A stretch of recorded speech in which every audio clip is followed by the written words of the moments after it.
அண்ணாமலை 2.0 பாஜகவில் மாசாக மீண்டும் என்ட்ரி, புதிய பொறுப்பை கொடுத்த அமித்ஷா. அப்போ நயினார்.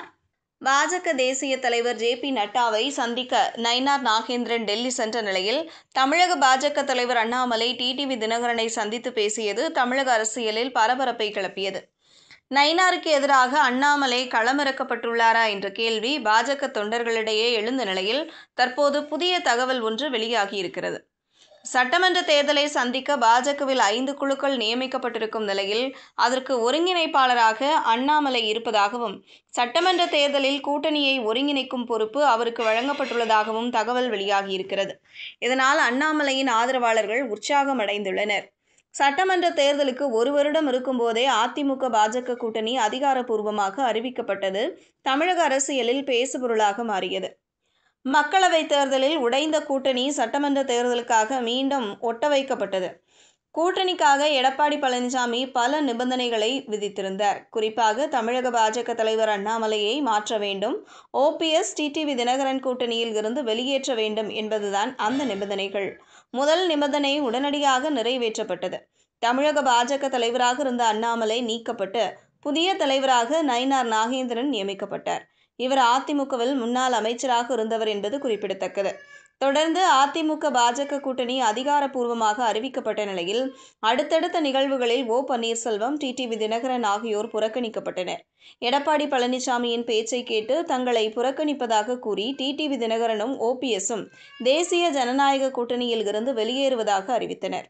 அவர்களை சமாதானப்படுத்தும் முயற்சியை பாஜக தொடங்கியிருக்கிறது.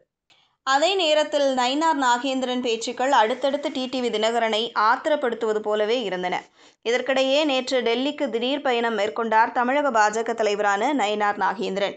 டெல்லியில் பாஜக தேசிய தலைவர் ஜே.பி. நட்டாவை சந்தித்து பேசிய நிலையில், கூட்டணிக்கு டிடிவி தினகரன், ஓபிஎஸ் ஆகியோரை அழைத்து வர வேண்டும் என உத்தரவிட்டதாக சொல்லப்படுகிறது. இதற்கிடையே திடீரென டிடிவி தினகரனை சந்தித்து பேசிய அண்ணாமலை, மீண்டும் அவரை கூட்டணிக்கு வர வேண்டும் என அழைப்பு விடுத்ததாக கூறப்பட்டது. அதனை உறுதி செய்து பேசியிருந்தார் அண்ணாமலை.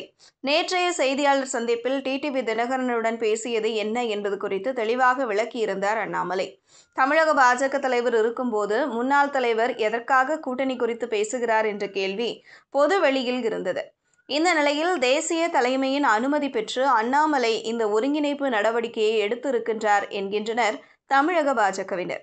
கடந்த வாரம் பாஜக பொறுப்பாளர்கள் கூட்டம் நடைபெற்ற நிலையில் புதிய குழுக்கள் உருவாக்கப்பட்டன.